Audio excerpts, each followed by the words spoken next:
Really special performance. This is time, isn't it? Yes. So Mary. This is gonna be so cool, guys. Yeah. So Mary is a 10-year-old girl, and she's gonna do something really special. She's gonna actually recite the Declaration of Independence. And while I was driving up here and I was reading that, I looked to the back seat and I asked my 11-year-old Lila. I said, "Lila, can you read the Declaration of Independence?" And she just sat there and she's like, I can read the Pledge of Allegiance. So this is pretty incredible. So let's all give a warm welcome to Mary Sanapu from Phoenix, Arizona.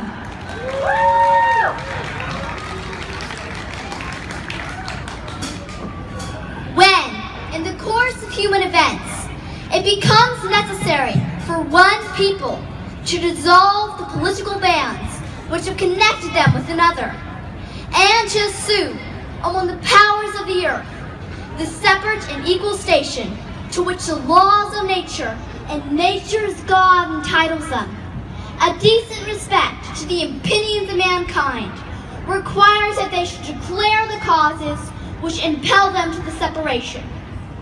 We hold these truths to be self-evident, that all men are created equal, that they are endowed by their Creator with certain unalienable rights, that among these rights are life, liberty, and the pursuit of happiness.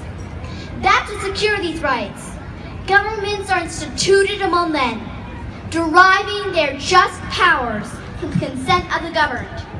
That whenever any form of government becomes destructive of these ends, it is the right of the people to alter or abolish it, and to institute a new government, laying its foundation on such principles, and organizing its powers in such form. It will seem more likely to affect their safety and happiness. Prudence, indeed, will dictate the governments long established should not be changed for light and transient causes. And accordingly, all experience has shown that mankind are more disposed to suffer, while evils are sufferable, than to right themselves by abolishing the forms to which they are accustomed.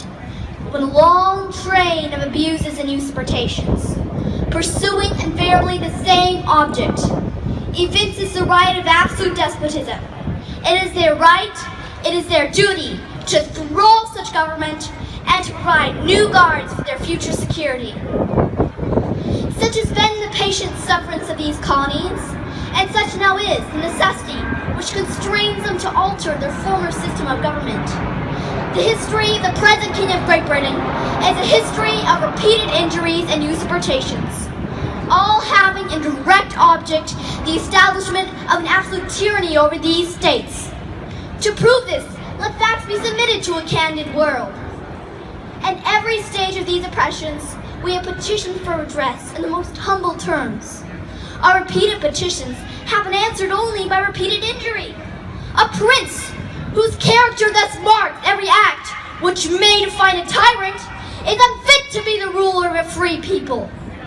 We, therefore, the representatives of the United States of America and General Congress, assembled, appealing to the Supreme Judge of the world for the rectitude of our intentions, do, in the name and authority of the good people of these colonies, solemnly publish and declare that these colonies are and ought to be free and independent states, and that they are absolved from all allegiance to the British Crown, and that all political connection between them and the state of Great Britain is and ought to be totally dissolved, and that as independent states they have full power to levy war, conclude peace, contract alliances, establish commerce, and all other acts and things which independent states may have right to. And in support of this declaration, with a firm reliance on this divine providence, we mutually pledge each other our lives, our fortunes, and our sacred honor.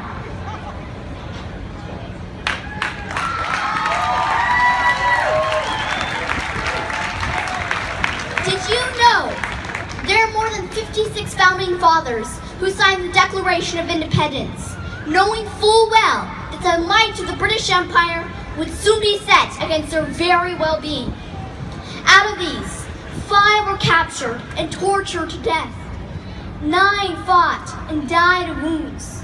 12 lost their homes and their family fortunes. Few lost their children to the war, and many were thrown into prisons.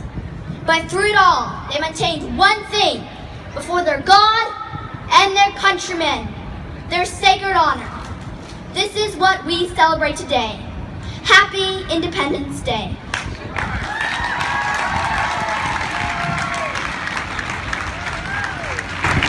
Was she fantastic?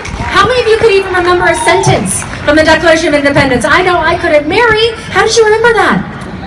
Well, I have an Abeka history course, and I was supposed to memorize the Declaration of Independence.